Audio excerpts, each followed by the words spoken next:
ನಮಸ್ಕಾರ ಎಲ್ಲರೂ ಹೇಗಿದ್ದೀರಾ? ಚೆನ್ನಾಗಿದ್ದೀರಾ ಅಂತ ಭಾವಿಸ್ತಾ ಇದ್ದೀನಿ. ಇವತ್ತಿನ ವಿಡಿಯೋನ ಸ್ಟಾರ್ಟ್ ಮಾಡ್ತಾ ಇದ್ದೀನಿ.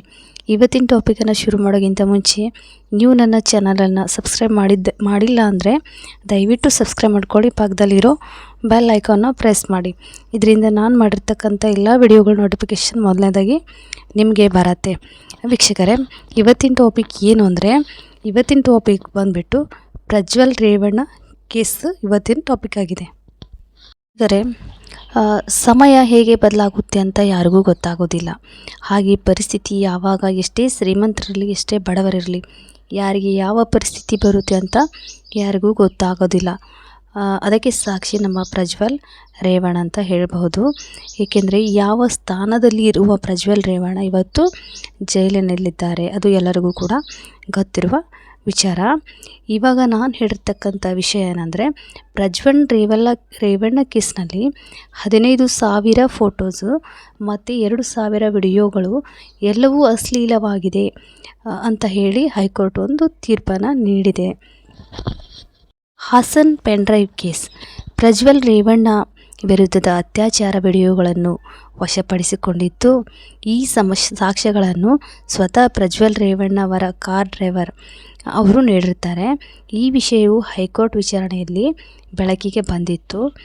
ಆದರೆ ಅಶ್ಲೀಲತೆ ಕಾರಣಕ್ಕಾಗಿ ಅಂದರೆ ಎಲ್ಲ ವಿಡಿಯೋಗಳು ಪೂರ್ತಿಯಾಗಿ ಅಶ್ಲೀಲತೆ ಒಳಗೊಂಡಿವೆ ಎಂದು ಈ ಸಾಕ್ಷ್ಯಗಳನ್ನು ಪ್ರಜ್ವಲ್ ರೇವಣ್ಣ ಹಾಗೂ ಅವರ ವಕೀಲರಿಗೆ ನೀಡಲು ಹೈಕೋರ್ಟು ನಿರಾಕರಿಸಿತ್ತು.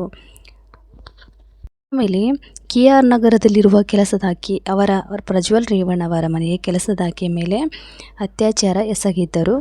ಈ ಪ್ರಕರಣದಲ್ಲಿ ಮಾಜಿ ಸಂಸದ ಪ್ರಜ್ವಲ್ ರೇವಣ್ಣ ಅತ್ಯಾಚಾರ ಎಂದು ಜನಪ್ರತಿನಿಧಿಗಳ ವಿಶೇಷ ನ್ಯಾಯಾಲಯ ತೀರ್ಪು ನೀಡಿದೆ. ಫ್ರೆಂಡ್ಸ್, ನ್ಯಾಯಾಧೀಶ ಗಜಾನನ್ ಭಟ್ ಅವರಿದ್ದ ಪೀಠ ಪ್ರಜ್ವಲ್ ದೋಷಿ ಎಂದು ತೀರ್ಪು ನೀಡಿದೆ. ಅಂದರೆ ಪ್ರಜ್ವಲ್ ಅತ್ಯಾಚಾರಿ ಎಂದು ಒಂದು ತೀರ್ಪನ್ನು ನೀಡಿದೆ. ತೀರ್ಪು ಪ್ರಕಟಿಸುವ ವೇಳೆ ಪ್ರಜ್ವಲ್ ರೇವಣ್ಣನವರು ಕೋರ್ಟ್ ಹಾಲಿನಲ್ಲಿ ನಿಂತು ಕಣ್ಣೀರನ್ನು ಹಾಕಿದ್ರು. ಅವರು ಕೂಡ ಅಲ್ಲಿ ಹಾಜರಿದ್ದರು. ಶಿಕ್ಷೆಯ ಪ್ರಮಾಣ ಶನಿವಾರ ಪ್ರಕಟವಾಗಲಿದೆ. ಅಂದರೆ ಇವತ್ತು ಪ್ರಕಟವಾಗಲಿದೆ. ಕೋರ್ಟ್ ದೋಷಿ ಎಂದು ತೀರ್ಪು ನೀಡುವಾಗ ಪ್ರಜ್ವಲ್ ರೇವಣ್ಣ ಕೂಡ ಹತ್ತಿದ್ದಾರಂತೆ.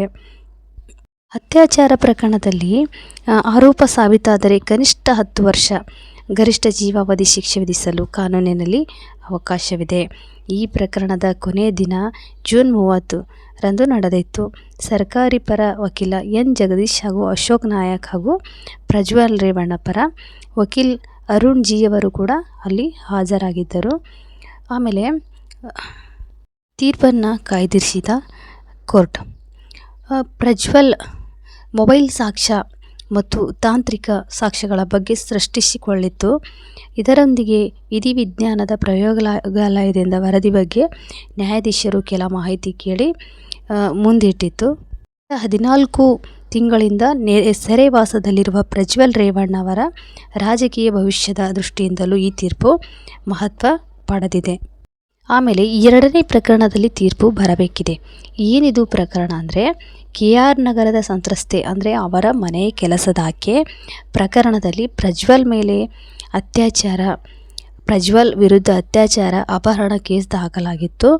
ಮನೆ ಕೆಲಸದಾಕೆ ಆಕೆ ಮೇಲೆ ಅತ್ಯಾಚಾರ ಎಸಗಿದ ನಂತರ ವಿಷಯ ಹೊರಗೆ ಬರುತ್ತೆ ಎಂದು ಅವರ ಮನೆಯಲ್ಲಿದ್ದ ಅವರ ತಂದೆ ತಾಯಿ ಅಂದರೆ ಪ್ರಜ್ವಲ್ ರೇವಣ್ಣ ಅವರ ತಂದೆ ಮತ್ತು ತಾಯಿ ರೇವಣ್ಣ ಮತ್ತು ಭವಾನಿಯವರು ಸಂತ್ರಸ್ತೆಯನ್ನು ಸತೀಶ್ ಬಾಬು ಸೇರಿ ಒಟ್ಟು 9 ಜನ ಸೇರಿ ಅವಳನ್ನು ಅಪಹರಿಸಿದ್ದರು. ಬಳಿಕ ಆಕೆಯನ್ನು ಹುಣಸೂರು ಬಳಿ ತೋಟದ ಮನೆಯಲ್ಲಿ ಕೂಡಿ ಹಾಕಿದ್ದರು. ಬಳಿಕ ಇದೇ ಕೇಸ್ನಲ್ಲಿ 8 ಜನ ಜೈಲಿಗೆ ಹೋಗಿದ್ದರು. ಆಮೇಲೆ ಬಂಧನ ಭೀತಿಯಿಂದ ತಲೆಮರೆಸಿಕೊಂಡಿದ್ದ ಭವಾನಿ ನಿರೀಕ್ಷಣಾ ಜಾಮೀನು ಪಡೆದಿದ್ದರು. ಆನಂತರ ಸಂತ್ರಸ್ತೆಯನ್ನು ರಕ್ಷಿಸಿದ SIT ಆಕೆಯ ಹೇಳಿಕೆ ದಾಖಲು ಮಾಡಿ ಪ್ರಕರಣ ದಾಖಲಿಸಿತ್ತು. ನಂತರ ಹೊಳೆನರಸೀಪುರ ಮಹಿಳೆಯೆಲ್ಲರೂ ನೀಡಿದ್ದ ದೂರಿನ ಆಧಾರದ ಮೇಲೆ ತನಿಖೆ ಆರಂಭವಾಗಿತ್ತು. 2024 ಮೇ 31ರಂದು ಪ್ರಜ್ವಲ್ ರೇವಣ್ಣರನ್ನು ಪೊಲೀಸರು ಬಂಧಿಸಿದರು. ಹೀಗಾಗಿ ಪ್ರಜ್ವಲ್ ರೇವಣ್ಣ ಅವರಿಗೆ ಅತ್ಯಾಚಾರಿ ಎಂದು ಕೋರ್ಟು ತೀರ್ಪನ್ನು ನೀಡಿದೆ. ಈ ವಿಡಿಯೋ ನಿಮಗೆ ಇಷ್ಟ ಆಗಿದ್ದರೆ ದಯವಿಟ್ಟು ನನ್ನ ವಿಡಿಯೋನ ಸಬ್ಸ್ಕ್ರೈಬ್ ಮಾಡ್ಕೊಳ್ಳಿ. ಆಮೇಲೆ ಇದು ಕಾಮೆಂಟ್ ಮಾಡಿ ಹಾಗೆ ನನಗೆ ಸಪೋರ್ಟ್ ಮಾಡಿ ಅಂತ ಕೇಳ್ಕೊಳ್ತಾ ಇದ್ದೇನೆ.